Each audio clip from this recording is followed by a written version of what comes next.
In this video, I want to talk about how you can beat winter weight gain. And winter weight gain is something that happens to many people who live in climates with cold winters.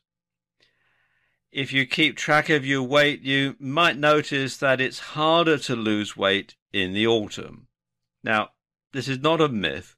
Most people, even those who are normal weight, gain a few pounds when it starts to turn cold. But it's possible to avoid winter weight gain, and I'm going to explain how you do that in this video.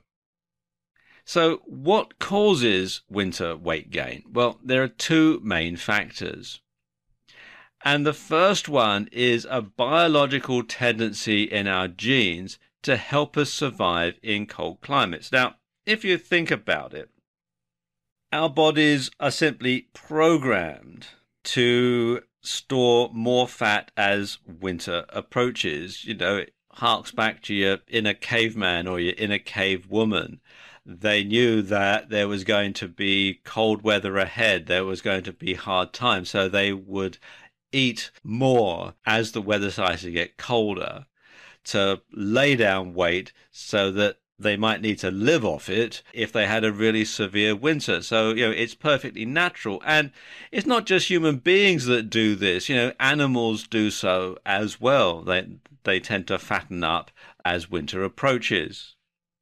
And it's easy to see why when you think about it. More fat means more protection from the cold and more stored nutrients that the body can access if food is hard to find during the winter months. Now, these days in modern life, we can simply go down to the supermarket and buy food all winter long, unless you happen to live somewhere very remote, of course.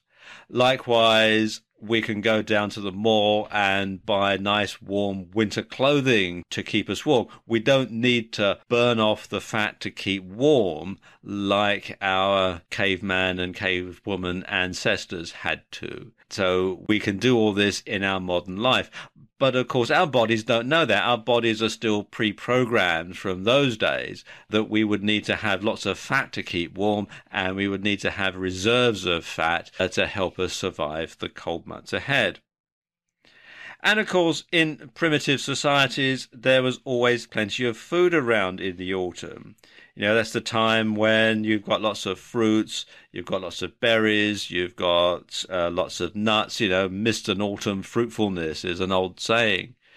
And people would eat a lot in those days because, of course, as I was just saying, it was available. And, of course, there was no way of preserving it either, really, if you go back far enough. So you would sort of gorge yourself on food in the autumn and live off the reserves throughout the rest of the winter.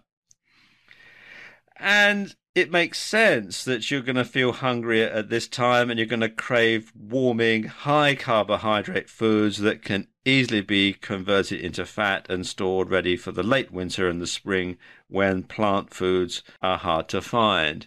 If you're in the northern hemisphere, you may be familiar with the saying, April is the cruelest month, because, of course, your reserves from the winter are starting to wear off and the new crops from the spring haven't come in yet. In the southern hemisphere, of course, it's the other way around. Perhaps October is the cruelest month. And you know how it is. On a cold winter's day, when you've been out, and you come in and there's a roaring fire and you can sit down with a mug of soup and lots of high carbohydrate foods that you can eat. It's nice and satisfying to have, a nice sponge pudding or something like that, something that's really warming. And of course, in our modern societies, in our modern lives, as I was just saying, you don't really need all that fat, so your body just simply lays it down. And another problem is, of course, hormonal changes caused by the shortening days are the second factor that can cause winter weight gain. And these can affect our eating habits as winter approaches. And it's well known that having less natural light can cause depression and low energy. And sometimes this is called seasonally affected depression or SAD, SAD. And most people who are overweight tend to eat more when they feel low. We also turn to food, especially refined carbohydrate foods like chips, chocolate, cake, or white bread, for a fast energy boost when we feel tired. And these foods can cause blood sugar swings that lead to more lows and to more cravings. It becomes a vicious circle. And when you understand all of this, it makes it much easier to avoid winter weight gain. We all have a natural tendency to eat more and to eat the wrong foods at this time of year. And you can't expect to hold out against a biological need, but you can be careful about the sort of foods that you choose. It's fine to have high carbohydrate foods in the winter if that is what you crave, and as long as you're not on a low carb diet, obviously. But be sure to choose whole grains and starchy vegetables over sugar and refined carbohydrate foods. And things like the fiber in brown rice, whole grain bread, pumpkins, and so on can help to slow down the absorption and keep blood sugar stable.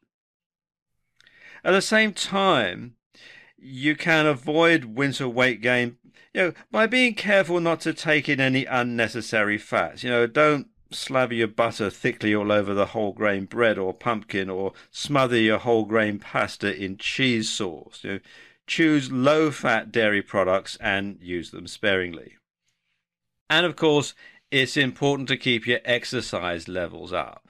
Primitive people would have got a lot less exercise in the cold winters, but we don't have to rely on outdoor activities for fitness. You can go to the gym, or you can keep an exercise bike at home. But don't forget winter sports either. A brisk activity outdoors on a crisp winter's day can really burn off the calories.